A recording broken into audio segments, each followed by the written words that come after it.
right, hey everybody, it's a Percussion Podcast. We're back from our big summer break. Thanks for hanging in there with us. I hope you got to catch up on some old episodes. And yeah, thanks for sticking with us. Thanks for everyone who's been sponsoring and a patron. Just a reminder, you can join our Patreon if you like the show and want to support the show. We do have some costs, so we really appreciate those of you patrons who've been with us. And anyone who wants to join, that would be just great. It is July 31st. We're recording, but you're probably listening on release date, which is August 12th. So let's see what else is there to say. I'm Casey Cangelosi, and with me, I've got all the regular co-host team here, and we'll start over there with Ben Charles. How's it going, Ben? Hey Casey, doing well. How are you? Doing good. Thanks, buddy. And then we'll go over to Karli Vina. Hey, Karli. Hey, Casey. This being July 31st, it feels like the first back to school end of summer kind of thing. This is my first back to school activity doing the Yeah. podcast. Yeah, Cool. that's right. Hey, speaking of back to school, we haven't announced your big gig award. You're winning a new gig, Shenandoah Conservatory. Congratulations. That's really cool. Thank you so much. I'm so excited. And Ksenija Komljenović is here. Hey, Ksenija. Hello, hello. Nice to see you all again. Yep, it's good to be back. So, release date is August 12th, and we have the death date of a very significant composer in percussion. And I think that's appropriate because we're going to try to make this episode kind of percussion composition focused. So, I'll give you all a hint who this composer is, and I'll do it by we're going to perform his probably most famous composition starting right now. 3, 2, and if you guess who this is, just yell it out. 3, 2, 1, go.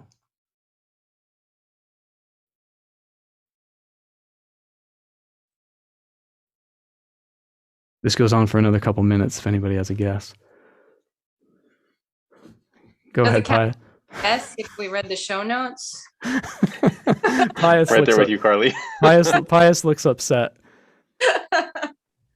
You're just so lame.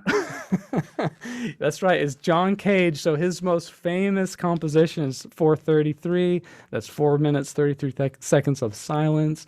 And so, yeah, John Cage died today on release day, August 12th, and it was 1992. I did see his obituary. It was pretty cool to read the original thing. And it occupied the lower right-hand corner of the front page of the New York Times. So it wasn't like humongous big spread, but it was on the front page. But it read that John Cage, 79, a minimalist enchanted with sound, dies. I thought it was interesting, like minimalist was the first thing that comes up.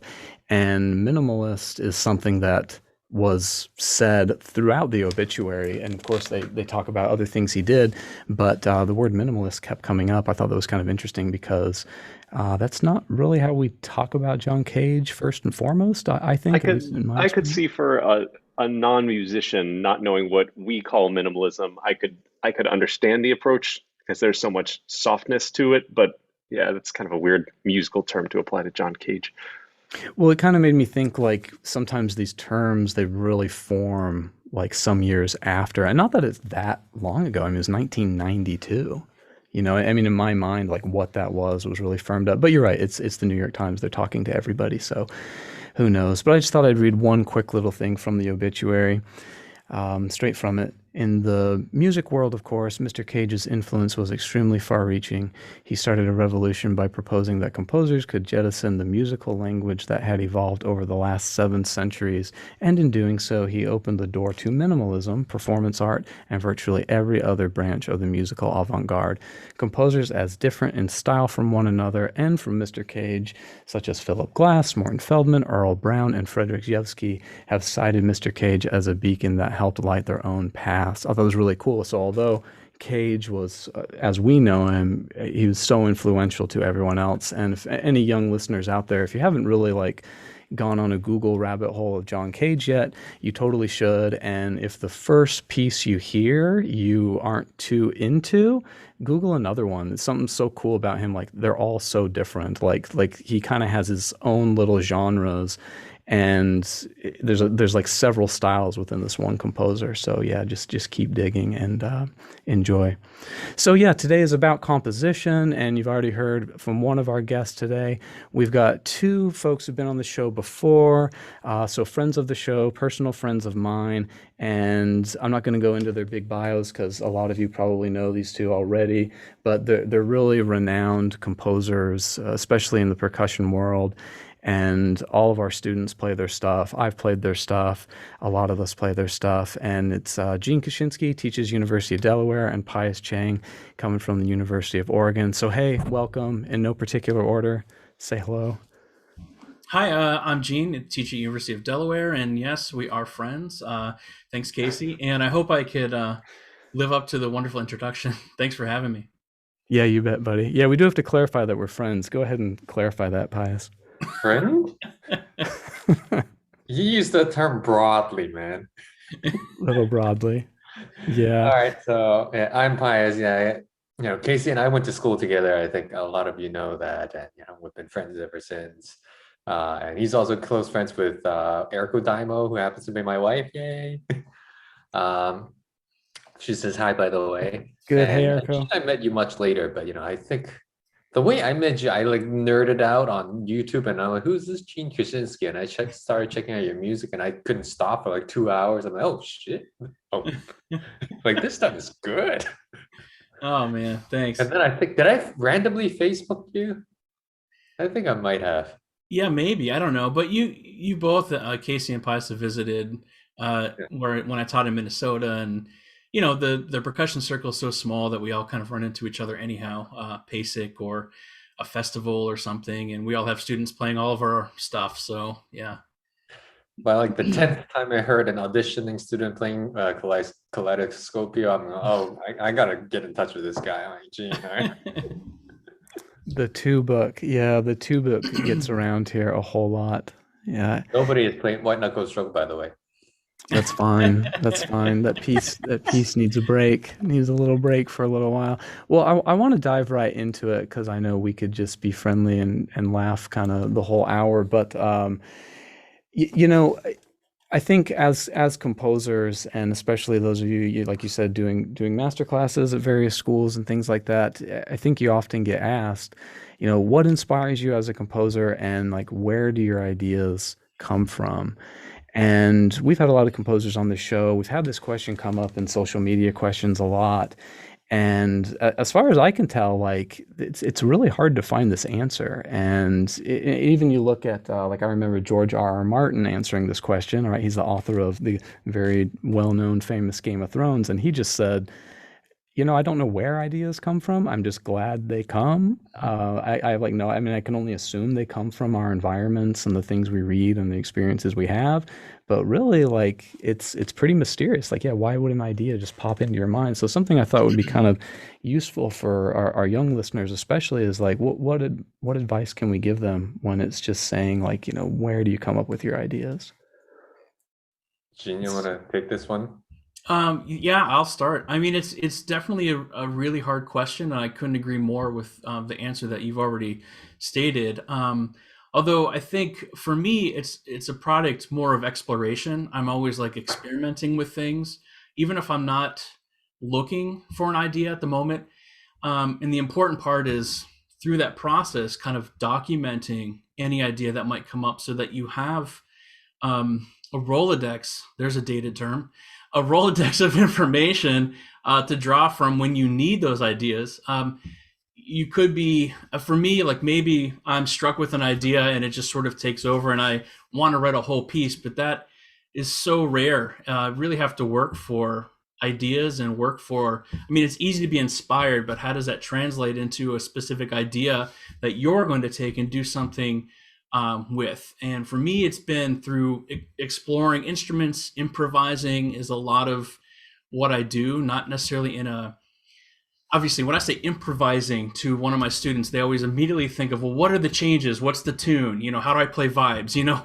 But really improvising in a way where there really are no boundaries, and I'm walking around, school or my studio, clashing instruments together and seeing kind of what works and what kind of ideas I can come up with. Sometimes I'm just sitting there and, like you're mentioning, like watching a show or listening or reading or something like that, and a certain idea comes into mind, and maybe it's just like a germ of an idea, like, hey, what if this happened, or what if that happened? And then I need to start from that point and begin to explore that little germ of an idea before it becomes an idea. And then from there, taking it even further, which is really the difficult part of composing. For me, it's really time consuming and kind of hard work to sit down and really craft something together. I'm definitely not somebody that has been sort of blessed with just, sit down at the computer and I finish a piece and there it's done. For me, it's really hard work. And I think, I'm always surprised that people find that a surprising thing, that you actually have to sit down and work at it to get inspired, or to maybe you had an initial inspiration and it's a lot of work to take it from there and see it through. Yeah, cool. Pius, what do you think about this? I mean, very similarly, I think we all agree. I mean, let's see. Initially, I'd say that what Gene talked about is already one step further for me. That's like work already, everything of those. For me, it needs to start from this, like, there's this gut feeling I want to say something. Like, I can't explain that feeling. I don't know if it's emotional or physical. It's just more like I need to do that. So it starts from that. And I'm sure you guys agree with me too with that. And then we have to, like Gene said, work really hard to figure out what happens. Like, what do we do with that need to say something? And sometimes for me, it's like, sometimes it's programmatic. There's a story. Sometimes it's just, no story. And then in my case, like it's a lot of experiments, like Gene said. I also have like a bag of tricks that I'm ready to pull out, but a lot of the times I have to take time off writing too, so I can study and then I can learn new things and then see how I can apply those new things, which led to I pulled out a bunch of clips of some of my older compositions, and like a bunch of them sounds really different. But then the base of it is still part of my upbringing as a pianist, with the good old romantic stuff. The base is still there, but sometimes it gets diluted. And that's where the work comes in, like Gene said, is just chiseling slowly and slowly. And the older I get, I find the harder it is to write. Like it takes longer. And then partly because of the language I'm choosing, it takes longer now. But I think that's just part of the journey of getting older. Do you think that's because your opinion is like it's harder to impress yourself? Because you know more, you're smarter, you're wiser. I don't know about smarter and wiser. I'm just for me, in my particular case, it's because of language. Like using much younger, I used like very, very tonal, like semi-chromatic language that's easy to write. I mean, I can hear all those in my head. Now I'm doing clusters, and I really got to go to the piano and like try it out to see how things clash, and then ask some friends to try. See, a cluster on piano sounds very different from the cluster from strings. I kind of agree with you. Go ahead. I kind of agree with you, Pius. I think for me it's harder because I'm trying to do something I haven't done before, and because it's so easy to fall into, I've already done that. I can like finish this piece out just by doing the same old thing, but.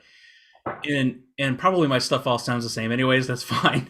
But I'm really trying to do something new. I'm trying to do something I haven't done before. And that just sort of is just sitting here staring at the screen sometimes, or thinking about this or that. Or the hard thing to do as a composer, throwing away all sorts of ideas that you thought were cool. And that's the difficult thing. Yeah, so I was wondering, as a percussionist, I've heard Casey and Gordon Stout both kind of talk about this extensively, that oftentimes some sort of physical gesture and playing gets made into a piece. And we've all heard good pieces like that, and also not so good pieces like that. And so, Gene, when I think of your two book, or Pius, when I think of your etudes, they're addressing certain technical issues, but in a very musical way. And I guess my question is, how do you avoid pigeonholing yourself into some sort of strictly technical etude that doesn't really have musical value to it? Pius, go for it. Well, for me, at least I think of myself as the antithesis of that. most of my music doesn't come from the physical gesture. That etude, like for instance, the etude in E minor, that actually was not figured out on the keyboard. That was just in my head. And then let's see. And a lot of times, actually, I have to go backwards. I write the music first, and then I work out like what feels good. And then sometimes I need to make adjustments. So for me, it doesn't work that way. Except recently, I am writing, 2 books of 4 1/3 marimba pieces. Then that for those pieces, I'm specifically addressing some technical issues or pedagogical things that I want to address. But normally, no, I don't really do with like what feels good and then it comes out on piece. Yeah, for me, it's kind of the same. I think some pieces are like the 2 book. I thought there were maybe a couple of pieces that existed before I decided to write a whole book, and then from that point, I was sort of filling in some gaps, like, oh, maybe I need this kind of piece or that kind of piece, something that does a technical thing, something that's more expressive, and so, going into it, thinking about that before I'm actually writing it. But I would say 95% of everything that I do, though, is really trying to think about the music or even potentially the presentation of it rather than the technical difficulty. It just turns out to be a certain technical difficulty at some degree, but I don't ever go into a piece thinking, oh, I need to make sure that this is hard enough or easy enough or anything like that. Yeah. So going back, to Casey's original question, which is, I think people ask, how do you get your ideas? But what they're really asking sometimes is, hey, I have some ideas and I want to be a composer. I want to write some music, but like, how do you compose? They kind of like, I feel like so many people have either technical ideas or musical ideas or both, and just don't know how to like get them on a page and get it into something that other people can play. So I guess to part 2 of Casey's question from me is, what advice do you have for maybe our younger listeners who want to start composing, how to just like sit down and start to get things on paper and out of their minds? Oh, I got an ad here. Like, come to the Beta Percussion 2022, where Gene and Casey and me and Erico and Yuda will all be faculty. Then you'll find out there. That was classy, Pius. Yep. Nice. Boom. Yeah. But I think that's just all work, all practice, trial and error. A lot of trial and error. I think Casey and Gene, you all go through. Just try it, and then if it doesn't work, try it again. Well, and I think, I think another good way to ask this, where I was going to go next, is like, okay, they're sitting in front of their computer. What do they do? And I think Gene, or computer or instrument, piano, whatever, pad and paper. Gene already said he likes to experiment, and again, he didn't say improvise. He said experiment, and of course, those are, very, very related in a lot of ways. But I think it kind of leads into another question, which is, again, pertaining to something Gene said about throwing ideas away. Like, so in that experimentation, you end up throwing a lot away. And what I wanted to ask next is like, okay, you're experimenting, you're making sketches, you're jotting stuff down. When do you decide an idea is good enough to commit to paper? I think if it's something that immediately or over time clicks with me, like I think I could design a piece around it, perhaps it has a certain potential to do something else, or provides a pathway to other ideas that I have, then I think it might be something to go with. And sometimes I'm just flying blind, like I just start a piece and I don't know what's going to happen, and I need to figure out.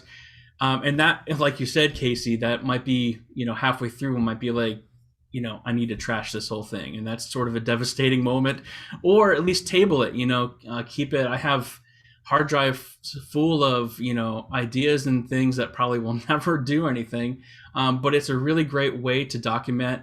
If you're trying to get started doing it, there's that old adage of writing every day and waking up and I'm going to write an 8-bar melody, I'm going to write 4 bars of a string quartet, and just the process of doing it is going to get the creative going. But yeah, I think just if the idea has some potential. And one thing that I like to do is, if I come up with an idea or a theme or something that I like, I really put it under the microscope and I try to dissect it. Like, what do I like about it? What is it about this that I think is groovy, or I like the melody, or what is it about it? Is there a certain rhythm? interval relationship? Is it the instrumentation? Whatever it might be. And then I see if I can propel that idea into other ideas or stretch it out over a whole piece. And one of the best things I think is trying to hear your ideas as a third party on the outside. So recording them or listening back somehow is a really great way to see if it actually connects with you. And playing for other people is also something really, really helpful. I'm lucky enough to have a friend, you guys, the Tim, who plays in the duo with me. I could play just about anything for him and he'll be like 100% straight up, mostly hating everything that I do and just telling me straight up like, yeah, this is cool, or what if you tried this, or that's terrible, you need to just move on. And it's great to have somebody that will be honest with you, like a teacher or a friend that like you can really trust is going to give you the straight answer. I like that you said know what you like and know what's good, because part of my answer to this would have to be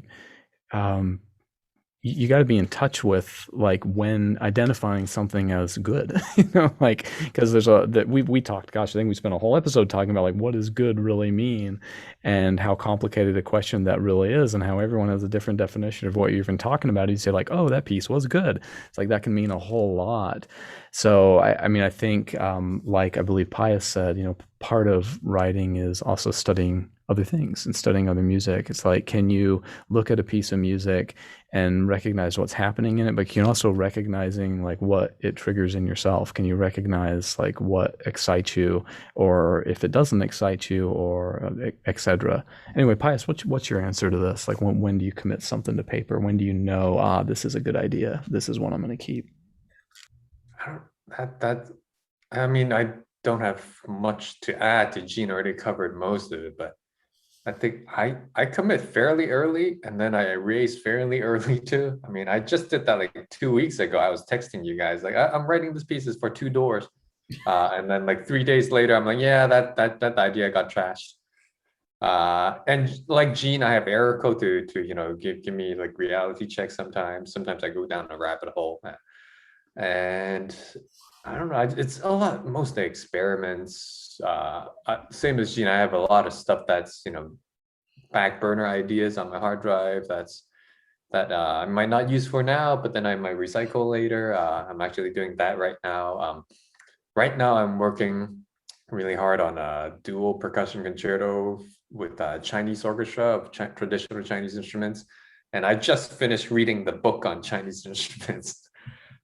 So that's going to be a hard experiment, and some of those ideas of stuff I have tried before and some are new. I think that's something a lot of people don't know about you, Pius. Like you're way more studious and academic than you pretend to be, than you let people know. Like you're actually very serious, like when it comes to what you do. Yeah, big secret. My students know it. I nerd out quite a bit in front of them, and I count tone rows with them, and they go. Well, and you've both said there's a lot of hard work involved, and one thing that comes to mind is if someone isn't practicing, just playing, you say, for instance, I'm not inspired to practice. What do I do? It's like, well, you practice anyway. It's like not too many people are saying, like, oh, if I could just find the inspiration to practice. It's like, well, no, you do it whether you really want to or whether you really don't. You just kind of got to do it. And for some reason, I don't think we think of composition that way, but maybe we should, in kind of a more like formalized time set aside, whether stuff comes to you easily or not. Well, you're going to do some work. Yeah, Ksenija. Sort of latching onto the idea that it's hard to define what is good. I wonder, from both of you, Gene and Pius, do you find that the works of yours that are most sold or most popular are your creatively like best endeavors in composition? And I wonder, could you please elaborate? Gene shook his head first. You mean my bassoon and cajon piece? No way. Pretty good piece. I hate that thing. I mean, it's fun to play, but I mean, I would never imagine in a million years it would be as popular as, but also I didn't realize how terrible the bassoon solo repertoire was. So for me, I think of a piece and like, oh, this is going to be awesome, and I think it's so great, and then it's sort of like crickets, in terms of some of it has to do with if it's a lot of weird instruments or techniques that no one wants to like spend the time doing, or it's an odd instrumentation or something like that. But some of it also has to do with there's not a cool YouTube video of it, so nobody knows about it. That kind of weird thing as well. So it's always really interesting. I don't know if you all agree, like what people are going to gravitate toward. What might fit. Well, it seems like a really good move with your pieces, Gene, in particular, that you get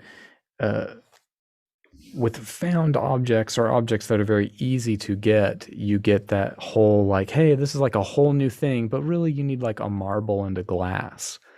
You don't need like this particular gong that like nobody has. Mm-hmm. Because a lot of composers do that. They write for like this exact set of gongs or this exact set of crystal glasses or whatever. It's just like, well, I mean that might be a great piece, but yeah, don't expect many people to do it. What's your answer to that, Pius? My E minor etude. Yeah, no. I mean, it's for me, I think I tend to like what I'm working on, and then I move on and I start hating it, and then after a while I kind of like give up and I'm like, all right, so that's part of my past. Yeah, no, I think my most sold, of course, is the E minor etude, but I'm not in love with it. I can understand why people want to play it, and Casey was actually the first one that played it when we were in school. And he made that YouTube video, and then that was before the first like 4 bars or something. No, 2 bars was written.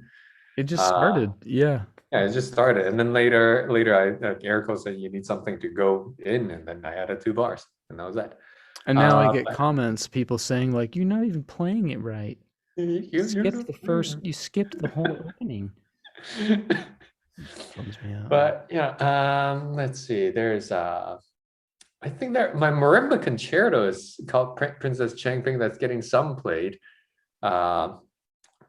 Maybe partly the problem is the title Princess Chang Ping. So far, everyone that's played it has been Asian women. So I'm like, I played it myself once, but I'm hopefully to diversify my performer of that piece. But that piece, there's some stuff I still like. There's some stuff I'm not particularly fond of, but it's the piece that I still like quite a bit right now is Synced Unsynced that we wrote for beta. What was that? Was that last year? Last year. That was last year. Yeah. Well, that one's free, so I don't know how much it sells. People download it. $0 then. Yeah, it's free. Just take it. So I still like it. So. It seems like when there is an internet catch component to selling, like your piece Yuen that we did here, this is piano solo and 4 mallet instruments and some auxiliary percussion around them. I mean, I think that's just fantastic. But I wouldn't know what the catch for the internet would be. Yeah, like I haven't even wouldn't know. sold it. I can't imagine that one selling very much.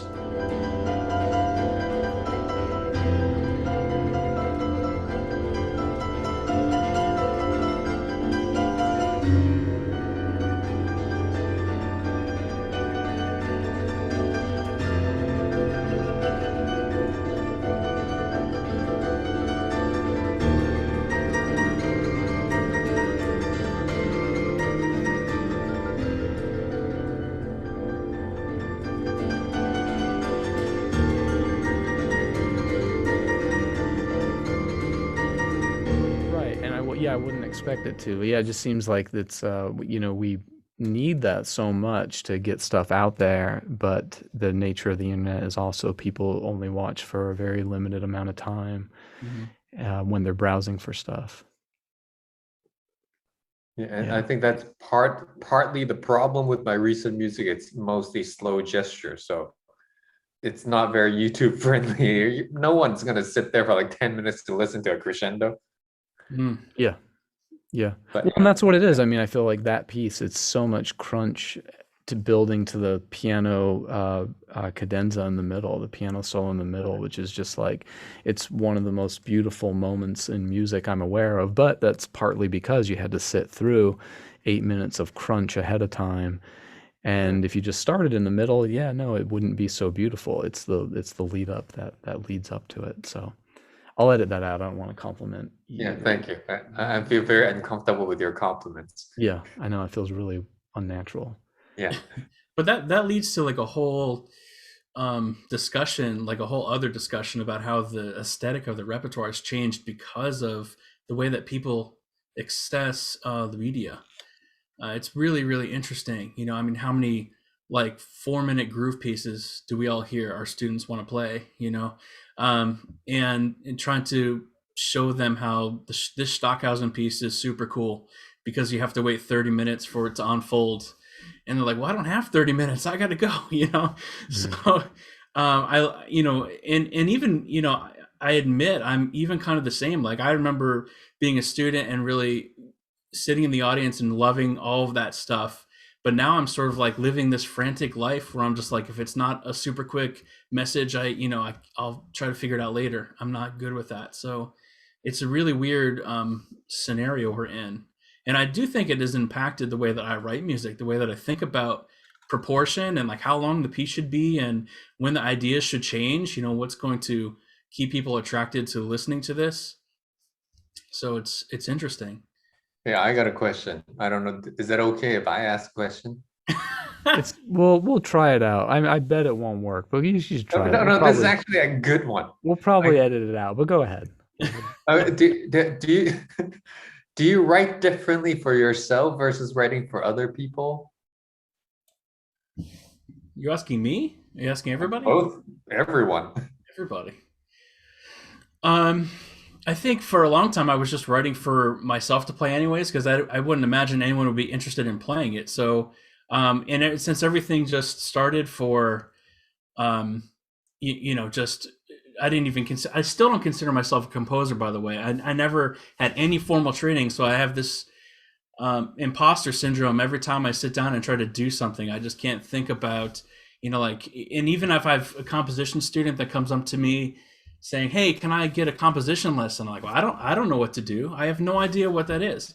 And so it always has been kind of like with me in mind, or me and Tim playing a duo, and if it's not me, who's going to play this? And I think about them. It's not just sort of like, I'm going to play a marimba piece that'll go on the Texas All-State list. I'm not going to, that's not really in my mind. So and I think you guys the same, right? Because when Pius and Casey, when you first started playing stuff, your own stuff and recording your own things, right? And you would play each other's pieces, of course, but I think actually Ksenija described it really well when she was talking about her Stravinsky project. She said, very comically, but but also very well, like, I love this piece. I just want to like be in it all the time. I like want to be everything about it. I really want to absorb and be. I feel like writing is sort of like that, and you only finish that by also performing it too. Like you get to that completion point by also playing. And so yeah, my answer for Pius is yeah, definitely. Like I know myself very much. I know what I can do well, and I don't just mean like physically or technically. I mean just like what I can sell well. It's sort of like the same way you choose a piece. It's not like you and that's back to going back to being in touch with what you consider good. There's a lot of pieces out there. It's like, man, I know that's an excellent piece, but I can't see myself playing it. Like I wouldn't do it great. That's not for me. I can't do that one the way I can do this other one. So it's like the same way you choose a piece, like, wow, I know exactly what to do with that. Even if you saw like a not so good performance of it, you still might be able to go like, ooh, I know what to do with that. I can do that really, really well. I know exactly how I would do it. So I think writing for yourself is sort of the same. It's in the same mode, mm-hmm. It's in that same area. Ksenija's Stravinsky project is pretty awesome. I watched it. Yeah, very much. Very awesome. Really cool. Yeah, see? Can I have that on loop, like framed in my bedroom or something? You control the Instagram. You can do it. Doesn't Instagram have that boomerang feature? I'll do that. I'll do It that. goes back and forth. You could do that. Hey, well, I was asked you both if you could share something with us, whether it's a little screen share or a little recording. And I don't know, just I didn't say what specifically to tell us, but if you could just, I don't know, share some of your music with us.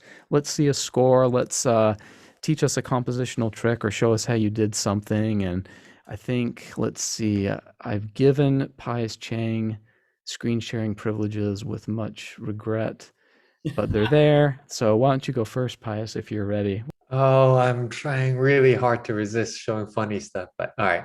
You're doing a good So, job.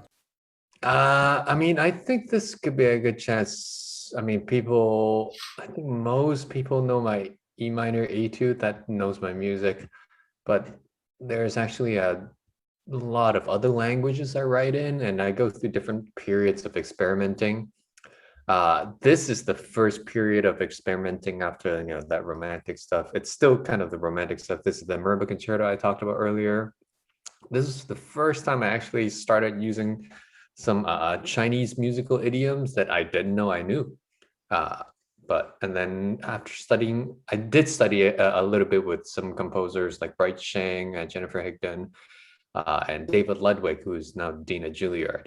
So Bright Chang, I worked with a lot playing his music, and with his influences, I started digging a little bit with the Chinese music. So here's a little excerpt of course, played by Eriko Daimo.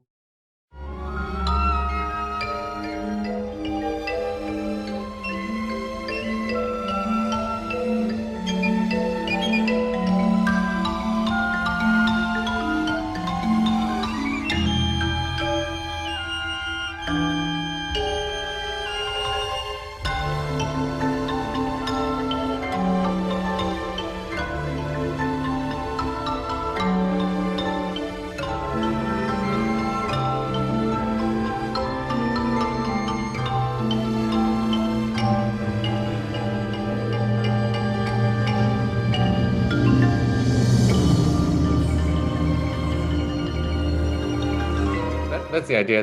The whole video is on YouTube, so feel free to check it out. And then let's see, there's some other Chinese things. This is much later. It's a piece called Heaven and Earth, and actually Princess Champing and Heaven and Earth were both originally commissioned by the Jew Percussion Group. After that, there had been many different versions, many different revisions. This is like the concerto version of Heaven. We don't have time. I won't share this. But this is the ballet version.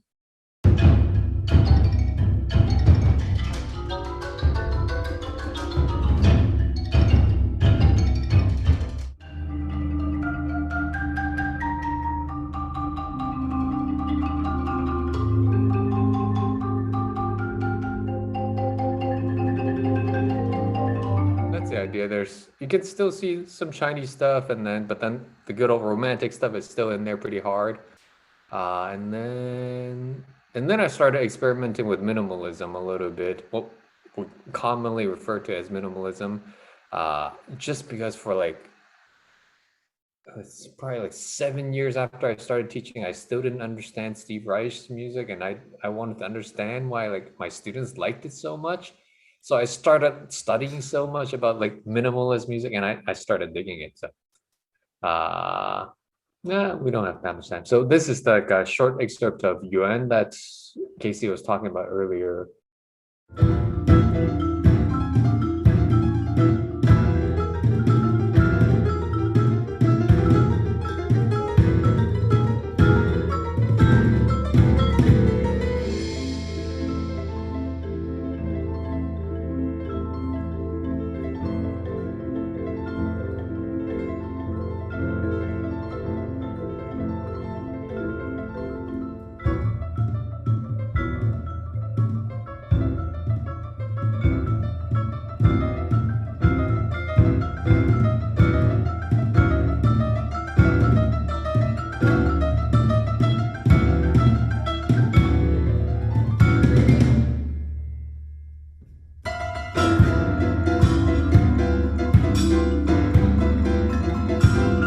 there's this. And this one was actually fun to write. And this type of music was fun to write because there's so much math in it. And then it's I kind of like set a formula and just kind of let the music go. And then at some point I started breaking the formula. But so that becomes a little fun to write. But then, you know, this is like long gestures music. So again, not fit for YouTube. Let's see. And then I started dabbling in some non-pitch progression, a multi-piece, some a bass drum solo. And then, and then this is 12 tone / minimalist, like mashed together. Maybe I'll show the 12 tone bit.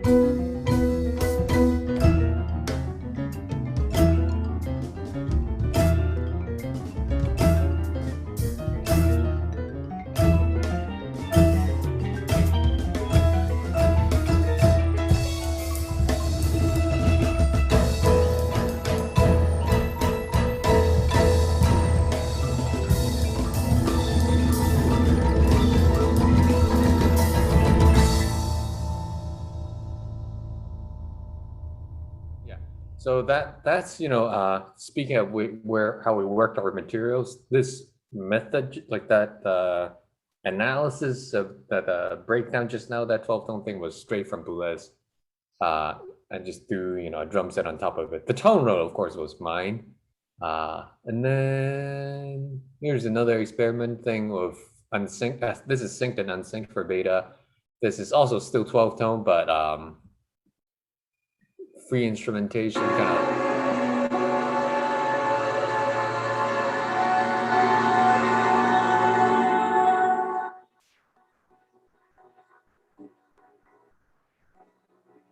So if I had to compare this to like this, sometimes I'm not sure really what happened there. But these are some experiments of part of my recent things. And this is the 4 1/3 marimba book. This is Etude number 2 called Cotton Candy.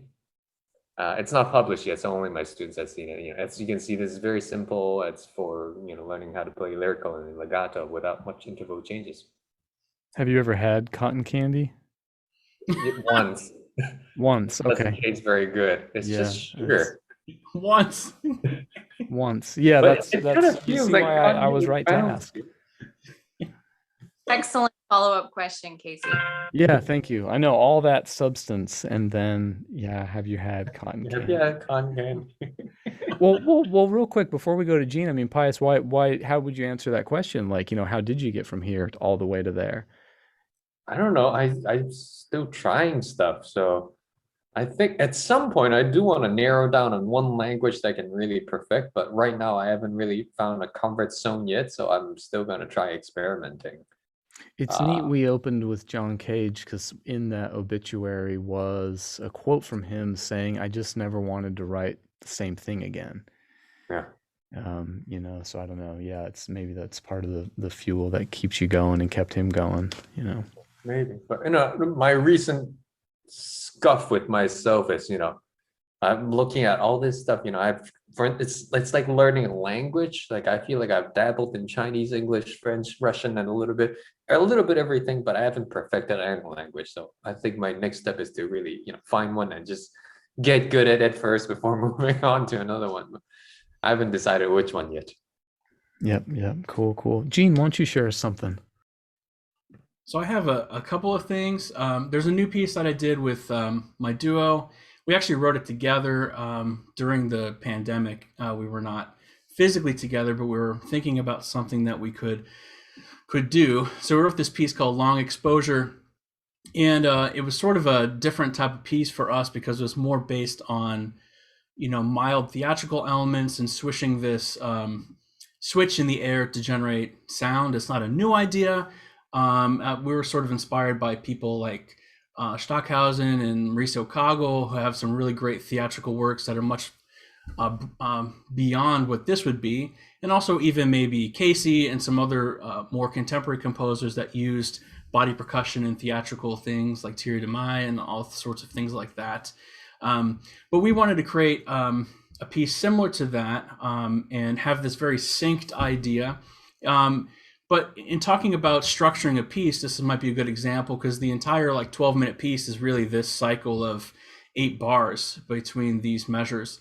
And this is the theme here in the switch, which shows the switch moving down or up, and then sort of like windshield wipers, and then in a triangular format, and then in circular format. But the piece begins with basically silence. Like none of these notes are actual sound. They're just head movement or hand movement. And so keeping in sync that theme as you play the entire piece, sort of like drumming or Steve Reich's piece like that, even though there's silence, there's a lot happening up here.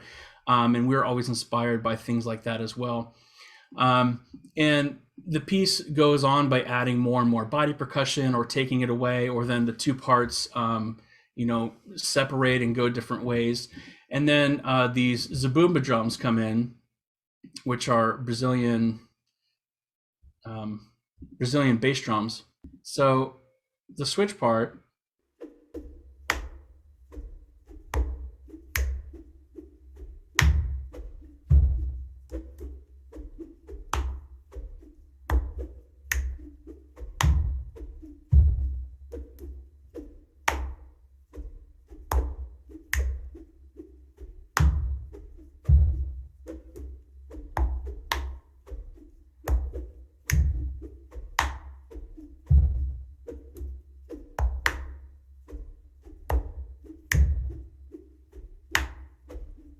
that kind of idea. And then we play on zabumba drums, so we use the switch on. But we're playing basically the material derived from the switch pattern that we created. So basically we created the switch part first, and we really spent a ton of time actually in this creating this thematic material. And there's probably dozens of different 8 bars that we had, and like, no, let's move this note here, let's move this one there, and this will work better when it's on the drum, and this will work better when it's on the cymbal, and things like that. And so once we had that, we could then basically loop that entire 8 bars over and over and over again and try to fill in exactly what we want to do within the macro that we had in mind. And then we start doing the switch, and we have handbells, and the handbells are mirroring what we were doing with our body percussion, but now there's sound to it.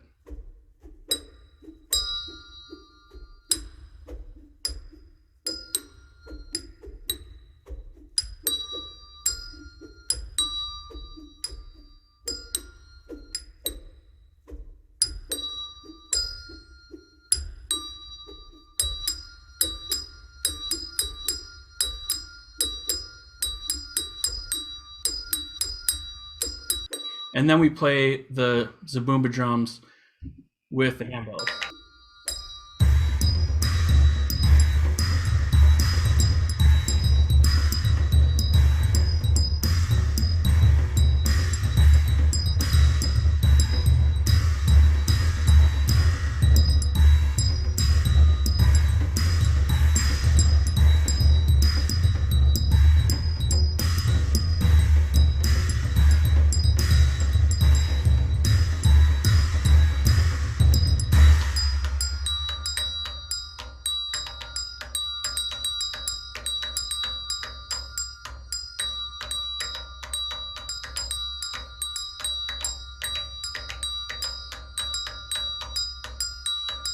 So that was like a really great exercise for us to see if we could basically devise an entire piece, a long-ish piece, off of very simple materials, and recycling the materials over and over again, literally, or just changing just the smallest thing, and to see if we can keep our interest.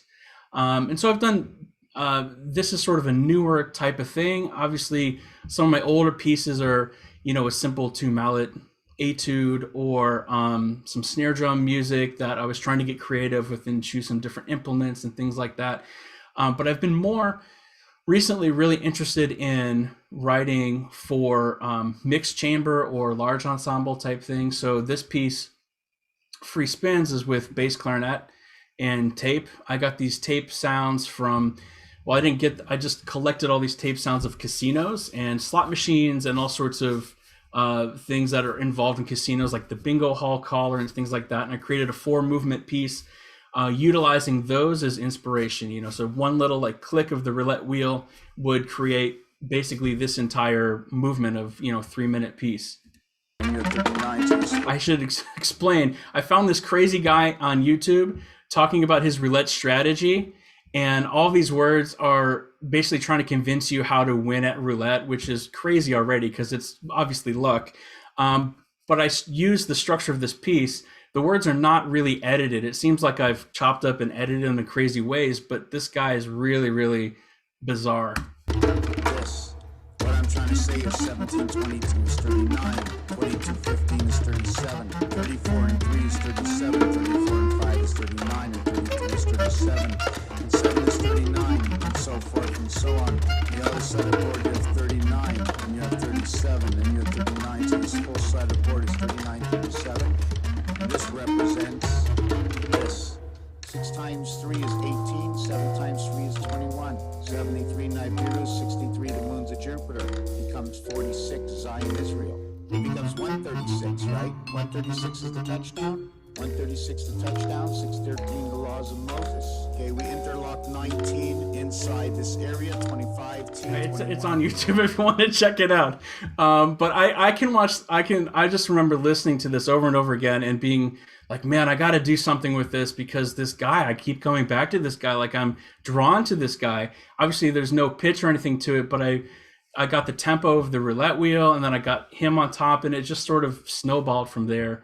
And the other movements are very different, but they're all based on drawing from a particular slot machine or a little jingle here and there and kind of using that as inspiration to create. So I don't know, that's kind of where I'm at now, like really experimenting with finding cool things in nature, like this slot machine thing, or exploring my instruments and finding something that doesn't exist already. And that's kind of where I'm at. Wow, good choices, Gene. I love both of those. It's really, really, really cool. I'm so glad you shared a little notation from long exposure, because I hear often like, how do you notate graphic stuff? So hopefully you guys saw that on YouTube. I mean, just just the implementation of graphic notation, and also just kind of shows you the importance of having a mastery of like however you're notating, whether it's even if it's by hand, like you need to have control of that, because I've encountered several people that sometimes is the thing that gets them. It's like I literally can't get this to paper. I can't do it by hand in a way that I'm happy with, and I'm spending so much time at the computer. I don't know. We're going to move to social media questions real quick, but any quick advice, just like mastering the notation software? Because I think a lot of people really, that is like a humongous hurdle. For me, I don't know. I have questions a lot, and I just go down the rabbit hole, like searching on Google, like how do I do this in Finale, and teaching yourself and remembering that's my best advice. I don't have great advice, and I'm not really good at it, to be honest. I just try to figure out exactly what I need to do and kind of go from there. So you don't just go like, oh crap, I don't know how to do that, I guess I'm hosed.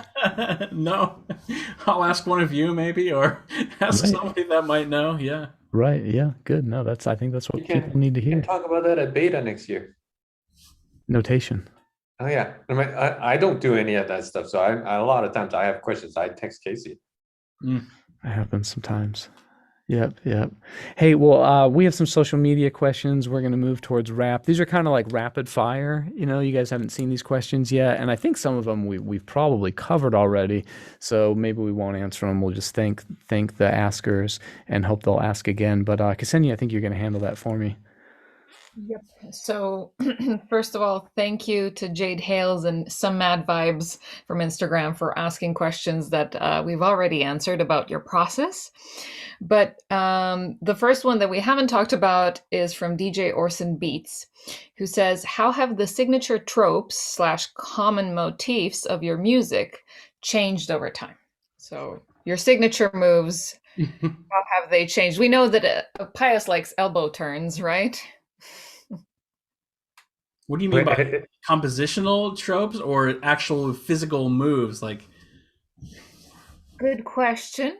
I'll let you interpret however you want to, and then I think he means like the things that kind of identify you, which is hard because when someone asks that, they might not know your whole catalog, So I don't know. Yeah, it's tough.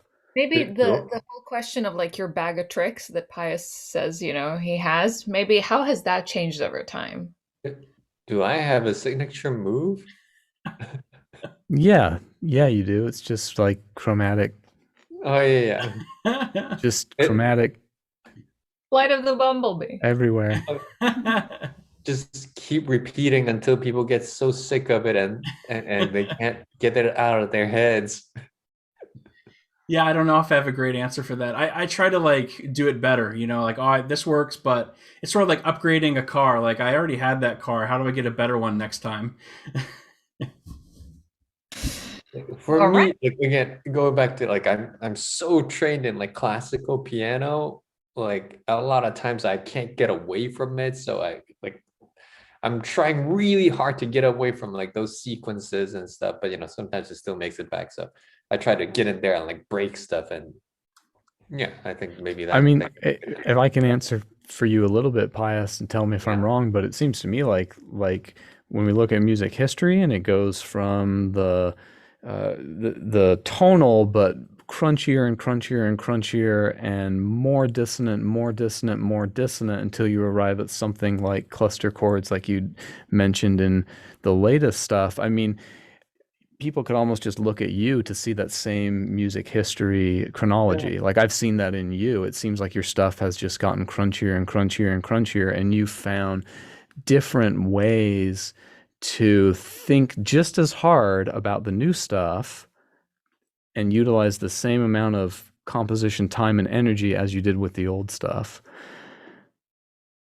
Yeah, maybe. Thanks, man.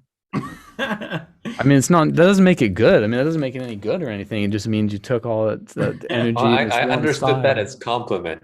I don't Well, care. Well, it's left to be interpreted. All right, It's a Ksenia, what's next? And the next one is from Jesse Guo, who asked Gene if you're gonna do your full speedbag playback and snare drum piece. That was I was really bored. Actually, I was kind of bored, and I saw this guy with the speed bag, and I was like, "Wow, this is so cool." The first time I heard it, I heard like a whole drum cadence in my head. I was like, "Man, this is amazing!" I didn't even know this existed. So I went down the rabbit hole, like watching this guy, and he's a baller of the speed bag world. I had no idea, but. No, I mean, that is something I forgot about like the day after it happened, but I'm so glad that I did it because it was a cool process to like transcribe that and play. It's funny. I remember. But people want it, so People want to see that? people want it, obviously. It's the next cajon and bassoon. I just need to add bassoon to that, I guess. I don't know. Well, awesome. Thanks. I think that's it for questions, Ksenia. Thanks everyone for your questions. Yeah, please. We'll try to always include, even if it's just a little rapid fire here at the end. But yeah, thanks as always for your questions. And I think that's it. So yeah, welcome back to we'll kind of call it season 2, even though season 1 lasted about 6.5 years, maybe 7 years, something like that. Season 2 won't be that long. And Gene, Pius, great to see you. We'll catch you at Beta Percussion Seminar next year for sure, but hopefully I catch you long before that. Definitely. Thanks a lot. Thanks, everybody. Thanks for having me. Yeah, of course, buddy. Karli, Ben, Ksenia, thanks so much for adding fuel to the flames here. Much appreciated and needed. And all right, everybody, we'll catch you episode 293. So take care.